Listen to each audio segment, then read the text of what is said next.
Good evening friends, कैसे हैं आप सब। आई होप आप सभी ठीक ही होंगे। तो आज हम बात करेंगे जॉन्डिस के बारे में, जिसको हम आम भाषा में बोलते हैं पीलिया। तो जॉन्डिस क्या होता है? जैसे ब्लड में बिलीरुबिन का लेवल बढ़ जाता है, उसको हम बोलते हैं जॉन्डिस। तो जो जॉन्डिस है वो कभी ना कभी किसी न किसी को होता ही रहता है। एक ऐसी बीमारी है ये। तो ये बीमारी गर्मी के मौसम में ज़्यादा होती है, क्योंकि हम क्या करते हैं, प्यास बुझाने के लिए हम कहीं का भी दूषित पानी पी लेते हैं या तो कुछ बाहर का अनहाइजीनिक खा लेते हैं। तो उससे क्या होता है, हमारा जो हमें पीलिया होने की संभावना बढ़ जाती है। ये एक ऐसा वायरल इन्फेक्शन है जो पर्सन टू पर्सन होता रहता है। तो अब हम बात करेंगे पीलिया के काउज के बारे में, यह कैसे कैसे हो सकता है।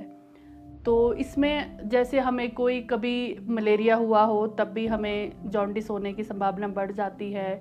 अनीमिया में भी जॉन्डिस होने की संभावना बढ़ जाती है। अनीमिया का मतलब होता है जैसे ब्लड में आरबीसी का लेवल कम हो जाना, तो उसको बोलते हैं हम अनीमिया। और जैसे अल्कोहलिक लीवर है, उसमें भी हमें क्या होता है, जॉन्डिस होने की संभावना बढ़ जाती है। और इसका सबसे बड़ा कॉज तो क्या ये है कि ये रेड ब्लड जो सेल होते हैं उनको ब्रेक डाउन कर देता है। तो ये थे इसके काउज। अब हम बात करेंगे कि इसके लिए हमें क्या क्या, हाउ टू डायग्नोज जॉन्डिस, कि हम इसका डायग्नोज कैसे कर सकते हैं कि जॉन्डिस है, उस पेशेंट को जॉन्डिस है।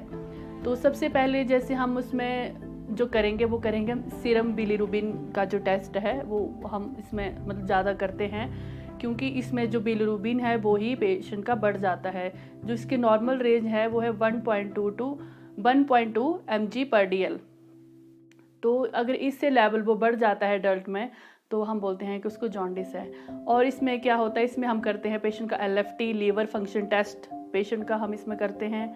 और यूरिन रूटीन भी हम इसमें पेशेंट का करते हैं। जैसे पेशेंट का यूरिन, उसमें भी जो होता है वो हमें जॉन्डिस का पता लग जाता है। CBC भी इसमें हम पेशेंट का कर सकते हैं। अल्ट्रासाउंड भी इसमें हम पेशेंट का कर सकते हैं। अगर उसमें भी ना पता चले तो CT में इसका पूरा जो है वो हमें पता चल जाता है।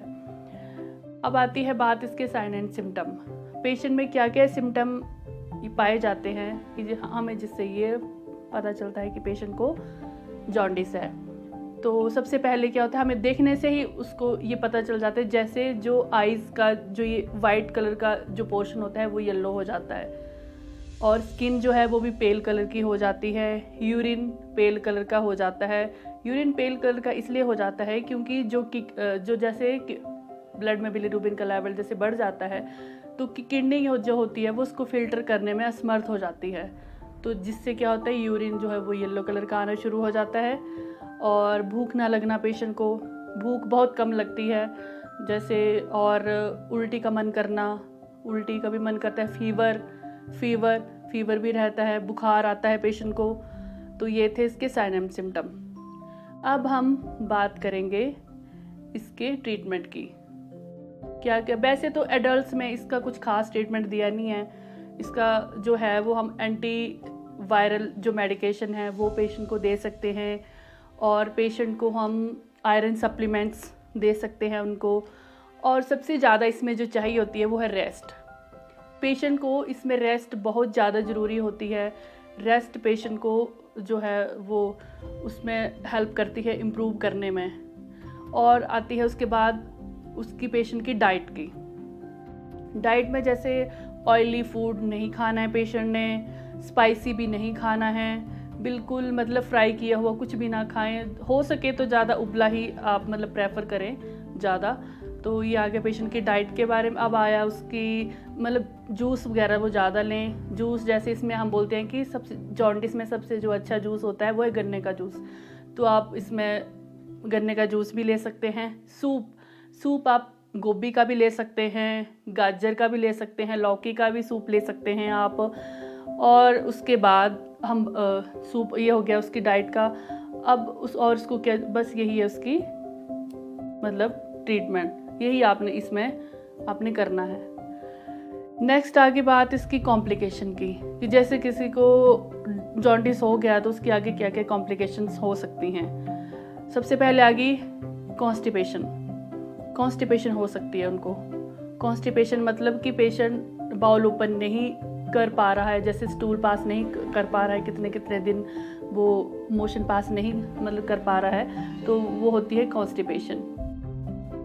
उसके बाद आ गई स्टमक पेन हो सकती है पेशेंट को, गैस हो सकती है, नोजिया हो सकता है, वॉमिटिंग हो सकती है, डायरिया भी पेशेंट को हो सकता है।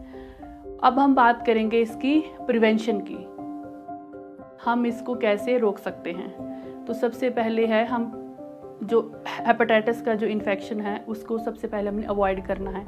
हमें वो इन्फेक्शन खुद को होने ही नहीं देना है, क्योंकि अगर हेपेटाइटिस का कोई इन्फेक्शन हो गया तो उससे हमें जॉन्डिस होने की संभावना ज़्यादा बढ़ जाती है।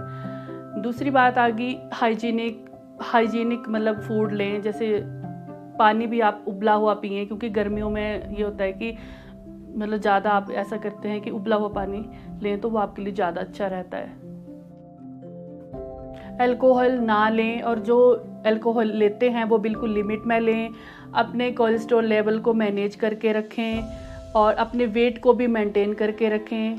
यही इसकी सबसे जो आपको ध्यान रखने योग्य बातें हैं, जिससे आप जॉन्डिस को होने से रोक सकते हैं।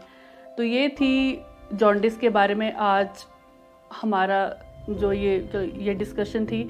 अगर आपको मेरा वीडियो अच्छा लगा हो तो लाइक करें, मेरे चैनल को सब्सक्राइब करें। Thank you.